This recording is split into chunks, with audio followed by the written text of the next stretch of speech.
And this matter of discovery in hand, and chiefly of these most northerly countries and isles, hath cost me, since the last year, to send into divers places beyond the sea, and to men there in our age rightfully esteemed, to wit the honest philosopher and mathematician Gerardus Mercator, and to that learned geographer Abrahamus Ortelius, whose company also, since my first letter sent over, I have had of late in my poorhouse at Mortlake, and of the other in my youth, sufficient record is published of our great familiarity.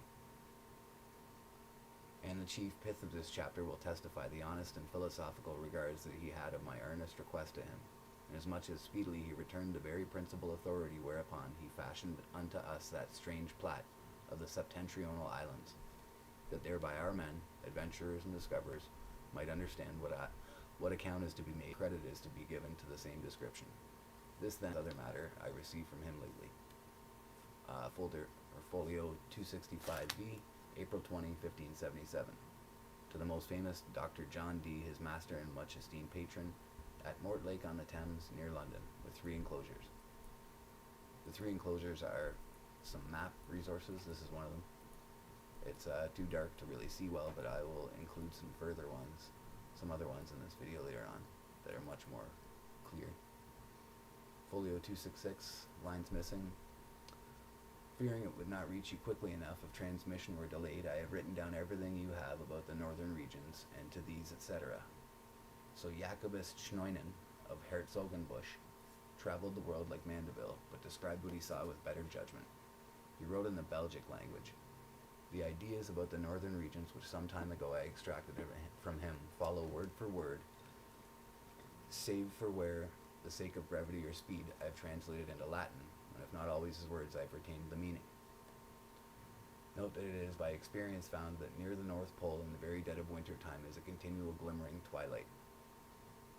At the least, the farther help of light, the moon's recourse above their horizon being not mentioned. So this is on the left here. These are some of the inset additional information that I'll read as needed. In northern Norway, which is called dusky Norway, there are 3 months of darkness during which there is no sunlight but perpetual twilight. I think we all know about this, about the Arctic sun. This North Norway lies over against the country called the Province of Darkness, or Obscure Province, in Latin, Provincia Tenebrosa. Concerning it, however, there is nothing written in Marco Polo, and the Province of Darkness is the most western bound of the Grand Cham's land. And between this province and dusky Norway there is only 12 miles of sea. From North Norway you cannot reach the indrawing sea, which lies beyond Greenland, for it lies still further northward. This North Norway stretches as far as the mountain ranges which encompass the North Pole, and borders on this mountain range for about 17 miles by land. The rest is all sea, and this is the same mountain range which, in folio 266b, comes close, within about 15 French miles, and then stands further off towards the east. And near here, toward the north, those little people of whom there is also mention in the Gestae or Thurii, and their borders on it, besides a beautiful open land. And this land lies between the province of Darkness and the province of Burgi. But between each of these provinces and these lands lies an indrawing sea. And this province, the open land, has a mountain border of over 72 French miles by land. These facts and more about the geography of the north are to be found in the beginning of the Gestae or Thurii. The islands adjacent to the North Pole were formerly called Scilii, or perhaps Thule, and now the Septentrionals. Among them is North Norway, and there are many small rivers, some 2, some 1, some 3 keenings wide, more or less, and they're called indrawing seas because the current always flows northward so strongly that no wind can make a ship sail back against it. So keenings are an old measure. We can get into that later as to what. Okay, so it says here a keening was 17 to 20 miles. Again, we have to see what their version of miles are at this time. So back to the indrawing seas. No wind can make a ship sail back against these indrawing seas, and in these latitudes the mountains reach up to the clouds and are almost all rock bare of vegetation, and it is almost always misty and dull weather, and it is well known that beyond 70 or 78 degrees of latitude there is no human habitation.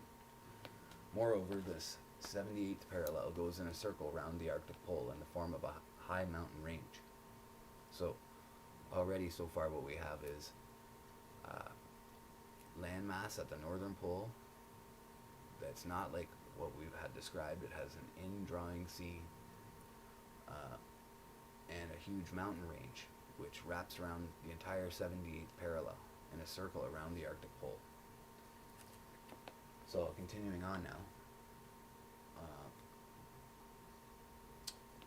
part of the army of King Arthur, which conquered the northern islands and made them subject to him, and we read that nearly 4,000 persons entered the indrawing seas who never returned.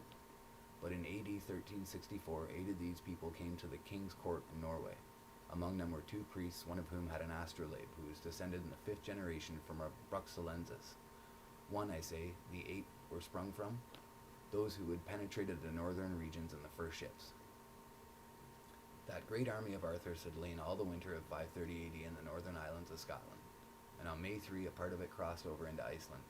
Then 4 ships of the aforesaid land had come out of the north, and warned Arthur of the indrawing seas, so that Arthur did not proceed further, but peopled all the islands between Scotland and Iceland, and also peopled Groenland, which is their name for Greenland. So it seems the indrawing sea only begins beyond Groenland. In this Groenland he found people 23 feet tall, that is to say, of the feet with which land is measured. So they correct this as well later on. This is, I think, just a combination of the wrong verbiage here. When those 4 ships returned, there were sailors who asserted that they knew where the magnetic lands were. So where it says here, in this Groenland he found people 23 feet tall, that will be corrected later. It's 4 feet tall, 23 people. Lacuna, Arthur afterwards put on board a fleet of 12 ships, about 1,800 men and about 400 women. They sailed northwards on May 3 in the year following that in which the former ships had departed. And of these 12 ships, 5 were driven on the rocks in a storm, but the rest of them made their way between the high rocks on June 18, which was 44 days after they had set out.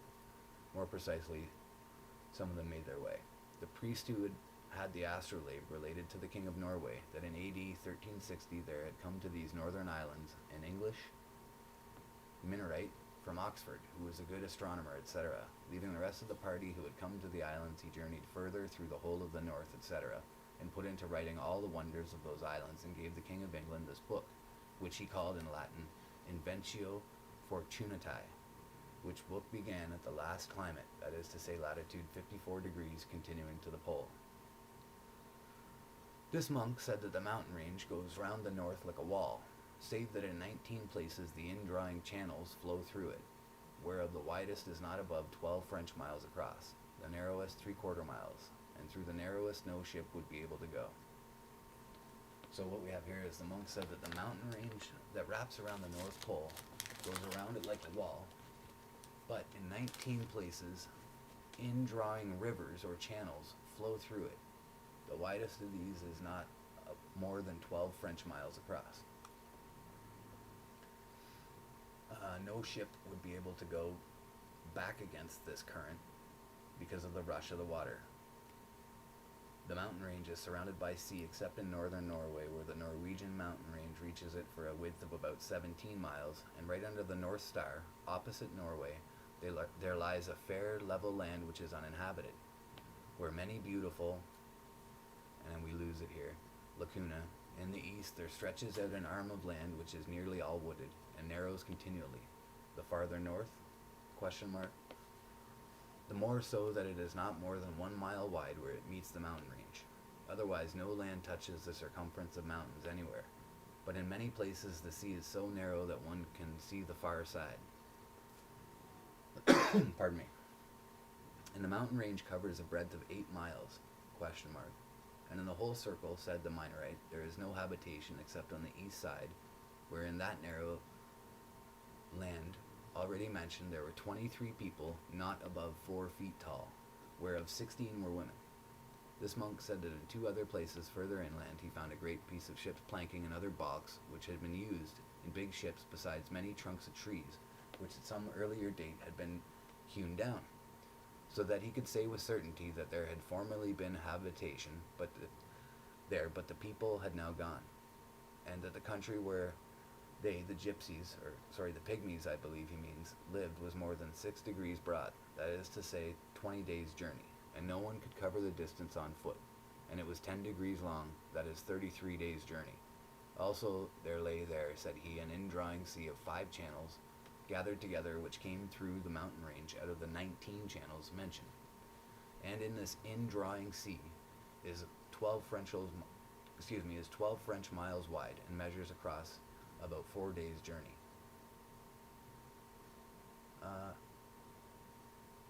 We have a footnote in Ms. in another hand. Hugo de Hibernia, the Minorite. So that's the name of the gentleman. Note that diverse places like these northern isles are almost within the keening of the mainlands opposite to them, but in no place does it touch.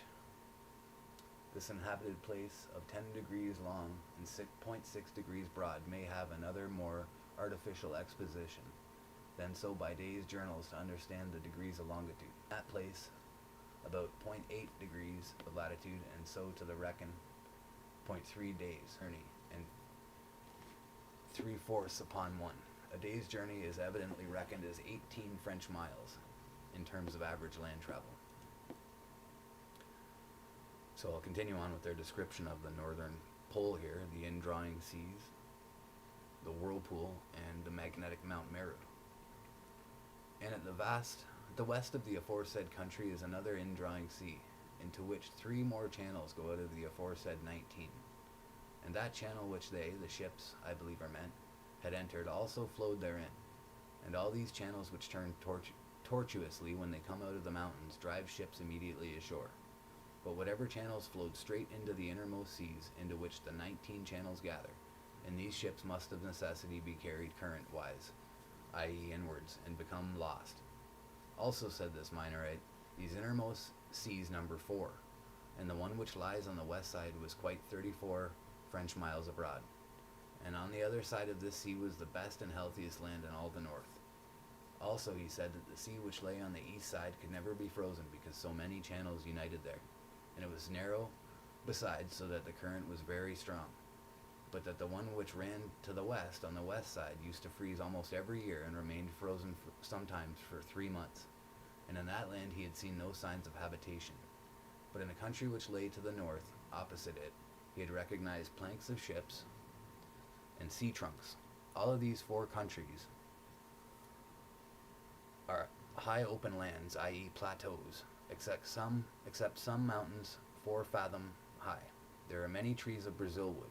When this priest with the astrolabe, and it trails off there. So there is much Brazil trees growing here.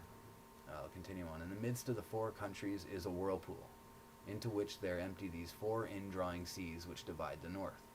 And the water rushes round and descends into the earth, just as if one were pouring it through a filter funnel. It is 4 degrees wide on every side of the pole, that is to say 8 degrees altogether, except that right under the pole there lies a bare rock in the midst of the sea. So this would be Mount Meru. Its circumference is almost 33 French miles, and it is all of magnetic stone, and is as high as the clouds. So the priest said, who had received the astrolabe from this Minorite in exchange for a testament. And the Minorite himself had heard that one can see all round it from the sea, and it is black and glistening, and nothing grows thereon, for there is not so much as a handful of soil on it. That was the writing and words of the Minorite, who has since journeyed to and fro 5 times for the King of England on business. They are to be found in a book called Inventio Fortunae, or Fortunatae, of which the Minorite himself was author. The aforesaid priest said also to the King of Norway, that in the country where he dwelt not 6 times a year did it rain, and even that was drizzle, lasting not more than 6 or 7 hours. So some other descriptions are much Brazil trees growing here on this most beautiful land of the north, a whirlpool in the midst of the North Pole, about or under the North Pole, the whirlpool being 480 miles over or wide, excepting the diameter of the great rock in the middle. A wonderful, great, and high rock right under the North Pole. I'll show you where I'm reading here. And in the midst of the aforesaid whirlpool. So I'm just going to repeat that so it really sinks in. At the center of our Earth, at the North Pole, what we call the North Pole, the only place that a magnet is pulled towards, being the northern pole itself. There is no southern pull, and therefore no southern pole, as it is Antarctica wrapped around us, an ice sheet wrapped around us. So there is only a pull towards this northern magnetic rock pole. The whirlpool around the magnetic rock and around the North Pole is about 480 miles wide, and so, as we've said, a wonderful, great high rock rises in the midst. Continuing on with the letter here, wrapping it up, the wind never blows hard enough to drive a corn mill. Furthermore, the air is always cool. And the other 7 that were with him testified that they had also heard such things as he related said by their elders, but they had never seen them. This is word for word everything that I have copied out of this author Chnoinen years ago. Farewell, most learned man, with my most affectionate esteem. 1577, Gerard Mercator. End of translation. So, that's the end of the letter from Mercator to John Dee.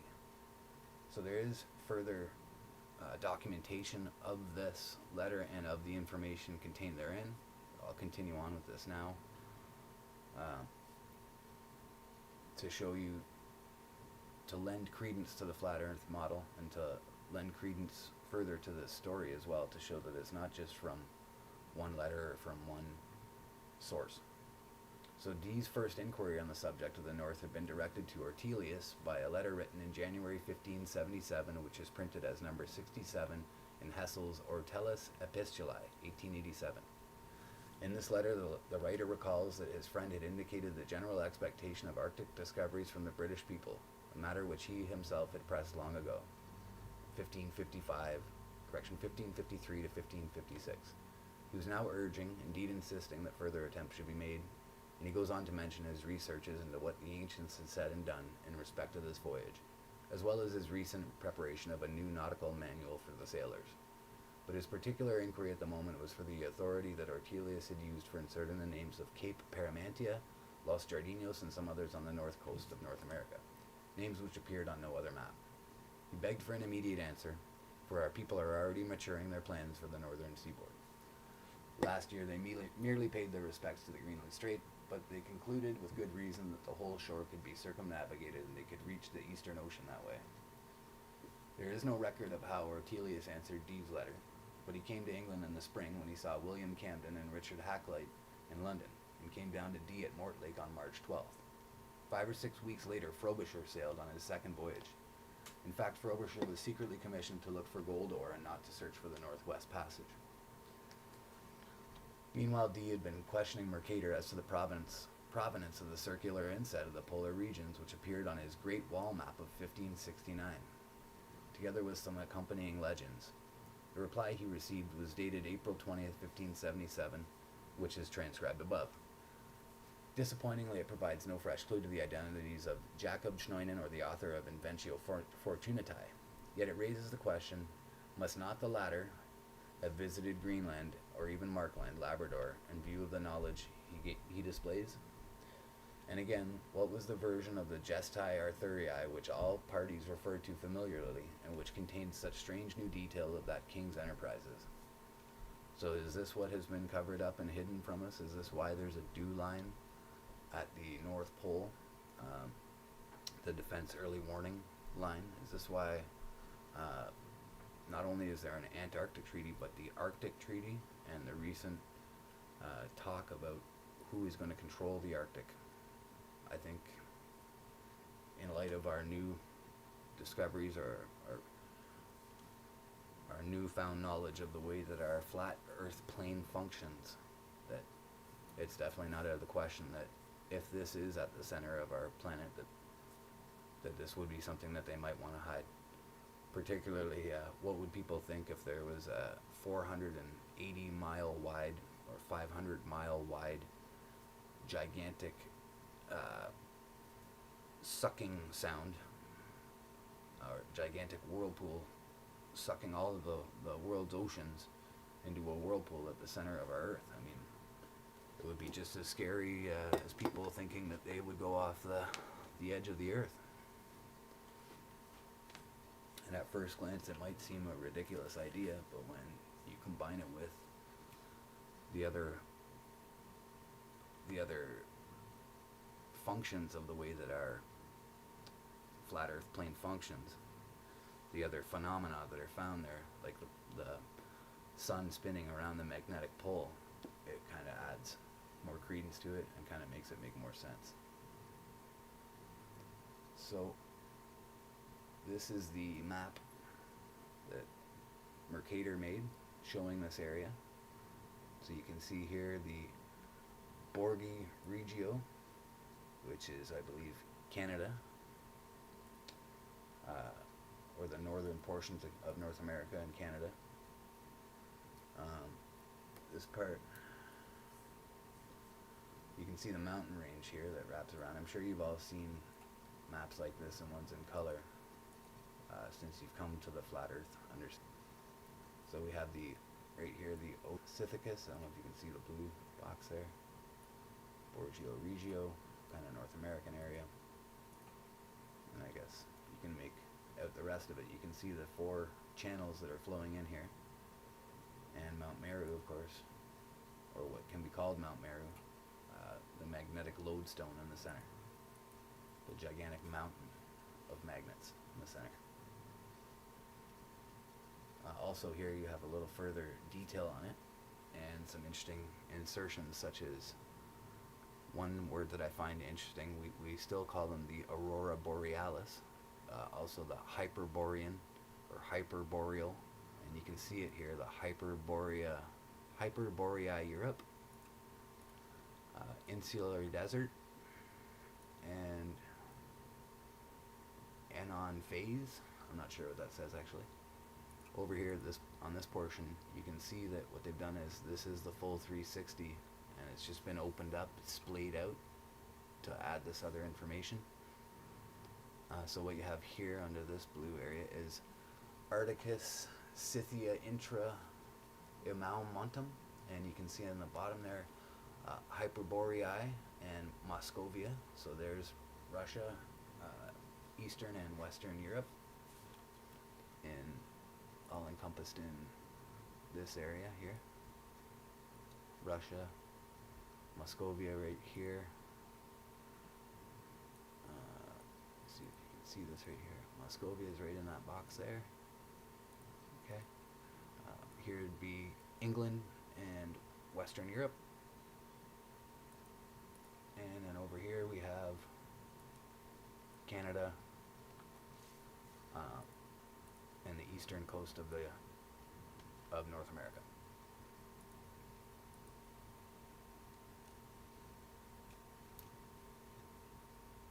So all we have, I'm going to continue on now with some further writers who've spoken about this to add credence to this story, that there may actually be a giant hole at the center of our Earth sucking in the oceans. The 8 strangers told King Magnus, and the fact about the Minnarite's journeys to and fro after he had written his book, that the book Inventio Fortunatae really existed does not depend on the evidence of Jacobus Schnoinen or Johann Reusch. It does not depend on the evidence of Jacobus Schnoinen because Johann Reusch quoted from it and used it. John Dee made a marginal correction of its title, and it is also casually mentioned by Bartholomé de las Casas in his Historia de las Indias in 1570. When, speaking of floating and burning islands in the Western Ocean, he says that there is mention of the same in the book called Inventio Fortunatae, which shows that he probably read that as well.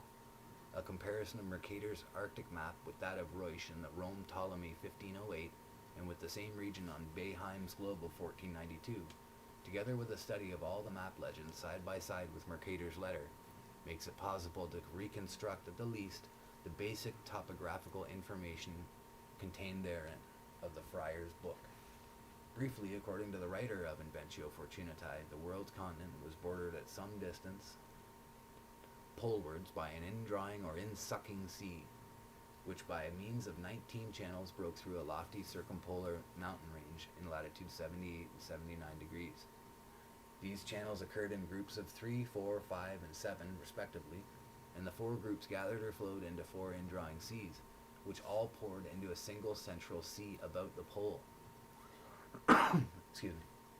Here there was a lofty, shining black rock of magnetic stone, 33 miles or leagues in circumference, that is to say about 10 miles across, and here the ocean waters swirled round in a whirlpool and were sucked down into the bowels of the earth. The four indrawing seas separated four land areas, of which two, as Mercator and Royce agree, were inhabited, and two not. Mercator puts pygmies or scralings in one of them. Royce puts a people called Arumphii, or Arumphali, who appear also in one of his imaginary Atlantic islands, Fel Arumphili alas Chibes.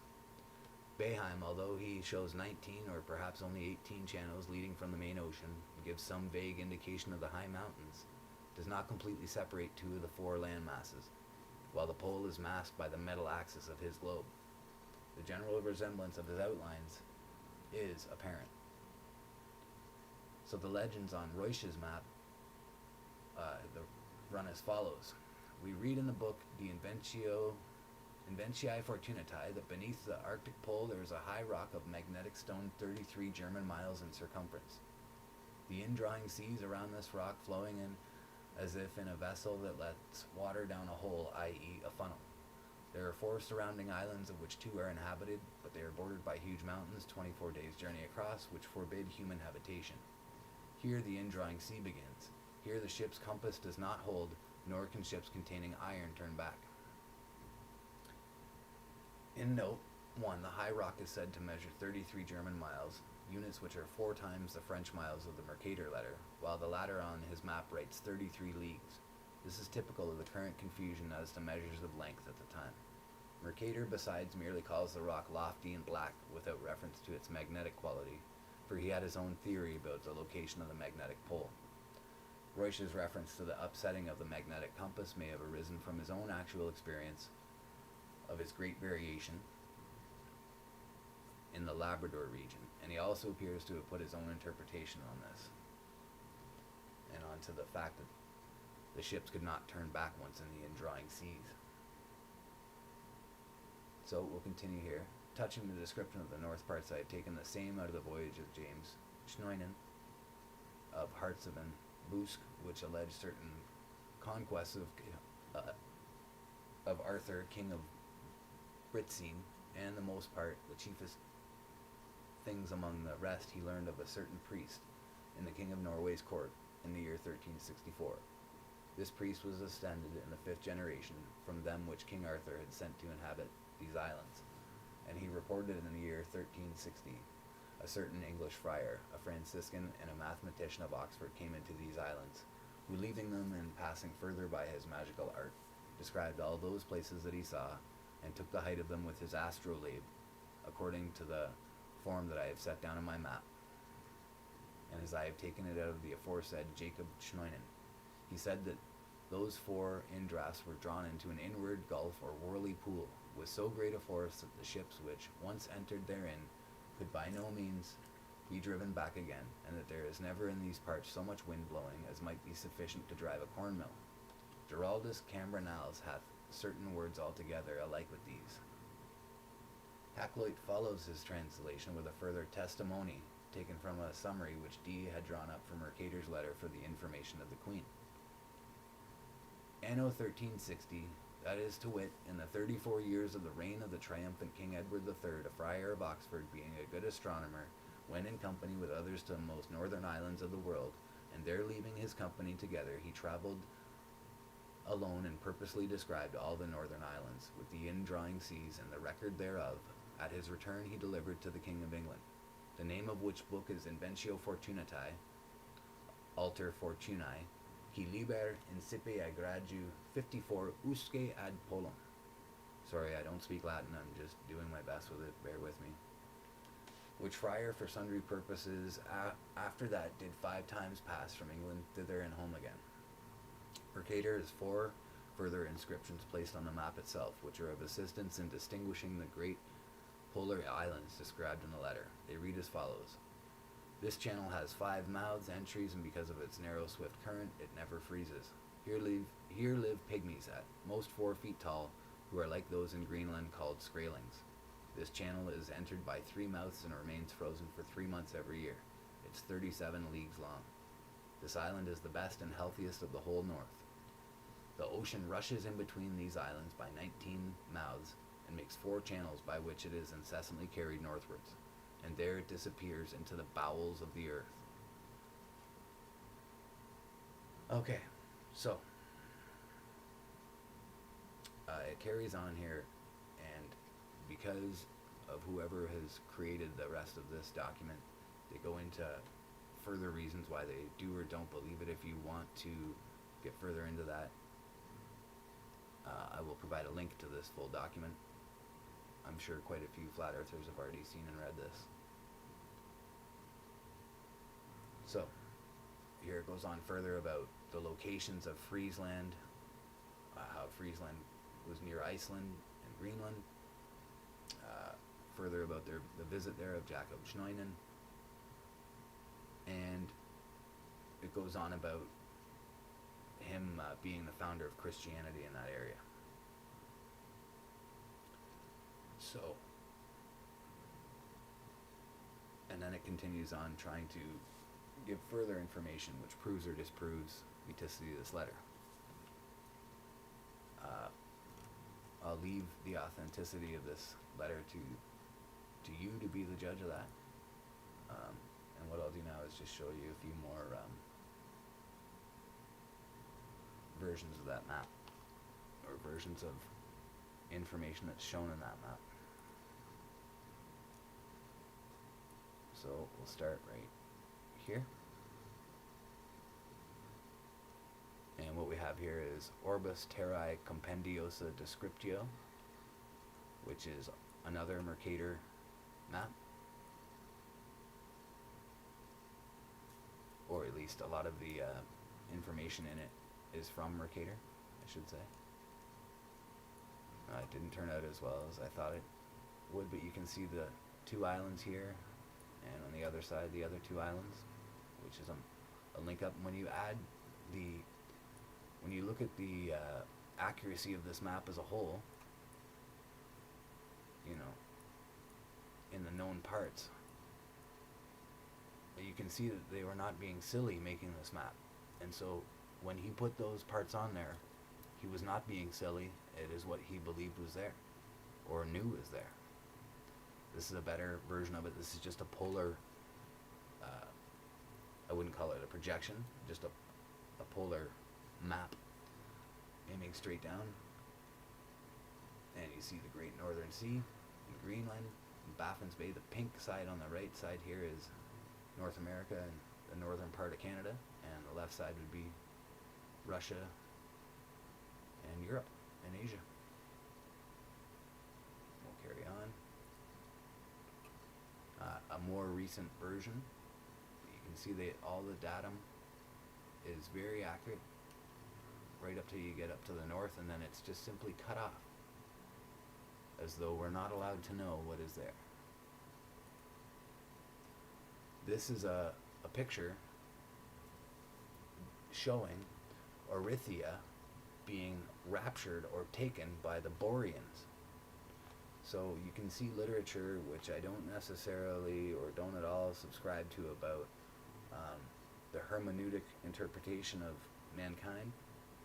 But what I think is interesting here is that there's all these links throughout history of the Boreans and the Hyperboreans, and that the people there were very advanced people, that Atlantis and Hyperborea are connected and are the same place. I think this has become an obvious conclusion to a lot of flat earthers who have looked into this side of the research. This is an old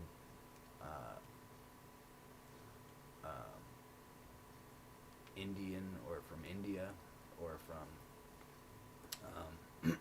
pardon me, Buddhist interpretation of the earth planes and some of its inhabitations.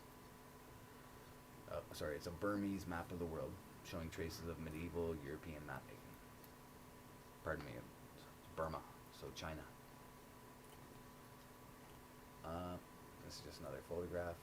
Here is another old map that was done by Mercator or assisted by Mercator. And again, you can see the northern polar region showing Groenlandia and other aspects that tie into the last maps that I just showed you. But these maps are nowhere near as good. Again, here, this is an inset from a very large map, and you can see that it's called the Septentrionalis, the Franciscan. And in the inset here, you can see the further detail of some of these islands and some of the makeup. And again, as soon as you get to that northern pole, that 78 degree, they cut off the information and you're not allowed to see what's up there. Same thing here. It's called the Borealis. So again, the Boreans, Hyperborea. And this is northern Canada. Okay. And as you can see, again, this is from a large world map, which is very accurate when you take the map as a whole. So I don't think that he was adding silliness or make-believe when he created these maps. So, in conclusion, I guess you've seen, I think you've seen what I wanted to show you.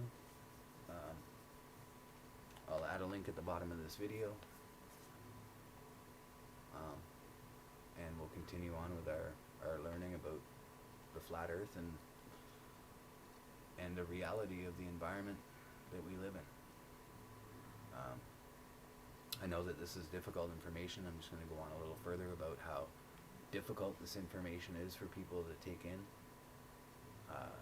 I've been talking about this stuff with a lot of people, and I see that our indoctrination, because of it beginning at and before our birth, because of us being so indoctrinated since birth, it takes people months, literally months, of conscious and subconscious reiteration of this information to come to the conclusion that they are at a flat earth. I love the quotes from